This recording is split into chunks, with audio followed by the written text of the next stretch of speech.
Sugar, sweet, sweet sugar. One of the things that our brains have been hardwired to love, and why I gave it up for 1 month. Hey, LaRie here, welcome back. In today's video, I'm gonna be sharing why I gave up sugar for a month. It was actually inspired by a challenge my sister came up with for the month of January at the beginning of the year. We both had been talking about how we wanted to be fit. We want to work out more regularly. We gotta get it in gear because spring's coming. You know, all the good stuff that you talk about when the new year comes and you know you're not living right and you need to get it in gear. So out of nowhere, I don't know if she called or texted, but she said, what if we did a January fitness challenge? I'm like, yes, tell me more. So the challenge was we had to work out every single day for at least 30 minutes a day.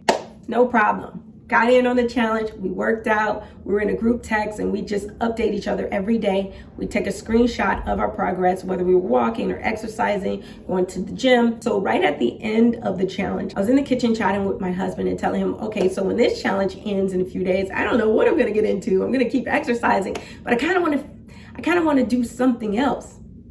And he looks at me and he said, well, what if we gave up sugar for a month? And I'm like, ooh, that's a good one. That's a good one.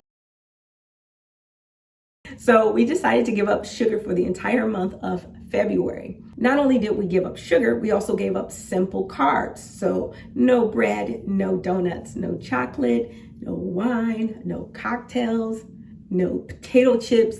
You know, all that delicious stuff that we like to snack on. At least I know I like to snack on. We had to give that up. And honey, that was a struggle. Like a struggle that I had never imagined. I was like, oh, I can do this. That's not bad. I don't eat that much junk. I don't eat that poorly. Giving up sugar was one of the toughest things I've ever done. It was one of the most challenging things I've ever done. I thought about desserts and having my coffee so much that I'm surprised I didn't dream about it. That's how much I was thinking. There was hardly a span of time that went by throughout the day that I wasn't like, oh, I wish I could have my coffee. I wish I could have my coffee. It was just so hard. It was so hard. I wanted to give up. Like 2 days, with 2 days left in the challenge, I was like, you know what? I quit. I can't do this. You know what? What's 2 days? But then I'd also talk myself back into it because I'm like, you've come this far. What's 2 days? So that's what got me through. Each day I'd say, you know what? You've done this for a week. You've done this for 2 weeks. I mean, you've been at it for 3 weeks. So that kind of sustained me and just kind of distracting myself. That helped a lot. Not only did I have that desire and craving for sugar, sometimes I found myself feeling frustrated because I'd be hungry and I didn't get to behave in the way I was used to behaving. I didn't get to go just grab a quick snack. I actually had to put thought into what I was eating. So often I found myself being hungry if I didn't prepare in advance or if I didn't have just like a game plan of what I was gonna snack on or what I was gonna eat. So some of the things I would snack on when I was hungry would be fruit, nuts, more fruit. What else did I have? Water. I would make myself tea and things like that. So I definitely made sure I ate hearty meals whenever I did eat. My dinners would have heavy avocado, heavy on the beans.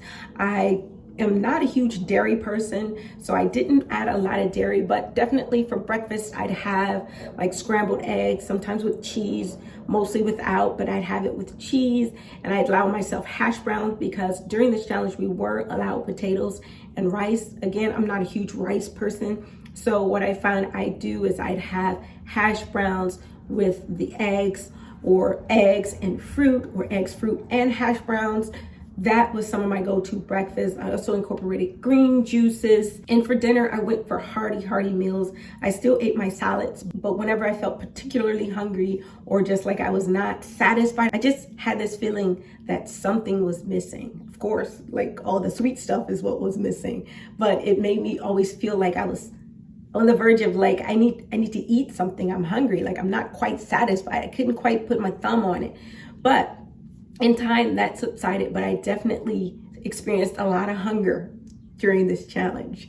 And I think it's mostly because I was just in a habit. My body's used to my snacking regularly. Now, for the benefits and the pluses of not eating sugar for a month. My skin looks clearer and brighter. People have been telling me I'm glowing. I don't know. I do notice that my skin is clearer and smoother, having given up sugar. I also have more energy. Surprisingly, I didn't realize that I have more energy, but I actually found myself being like just super energized, just ready to go. Even with little sleep, I'd be just pumped up and ready to seize the day. So not eating sugar has given me more energy. It has made my skin look a bit clearer. I also found that I sleep better. I'm getting deeper, more restful sleep, and my dreams have been more vivid. And one of the best side effects has been my clothes fitting better and my feeling like I need to go shopping, because I'm like pulling up my jeans and adjusting. I haven't weighed myself because one of the last times I got on the scale, it was a huge disappointment. I felt like I was going hard. I'm killing this. I'm going to step on the scale and be down 5 pounds. And I had only lost 1.5 pounds. That was incredibly disappointing. I was going so hard. I only lost 1.5 pounds, y'all. So I don't plan to do that again for a while, but I do notice a difference in the way my clothes fit. So that is amazing. Those were the 4 benefits: clearer skin, better sleep, more energy, and slimming down. I'm going to keep this party rolling since I feel so great. I'm seeing the benefits. And this year I will actually be where I want to be come spring. Every year I kept putting off my fitness goals or somehow falling behind and not doing anything. And then spring and summer would roll around and I would feel bummed, like, this is not how I want to be. This is not how I want to feel. And I tell myself, I'll try it another time. But this time is actually happening and I'm so excited and I'm so motivated to keep going. I'm going into month 3 of getting my stuff in gear. So I'm going to be working on my arms. I want more definition. Of course, I'm going to keep you guys posted and I will update you. But this is where I'm at in terms of my arms right now. I actually want more definition in my triceps and my biceps. I want them to just look sleek and toned. That is my goal for March. So for my toned arms challenge, I plan to lift weights 5 days a week, 15 minutes a day, and rest on the weekends.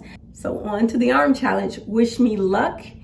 Join me. I will be posting the link below for the article that I found, and we can do this together. And I will see you again very soon. Bye.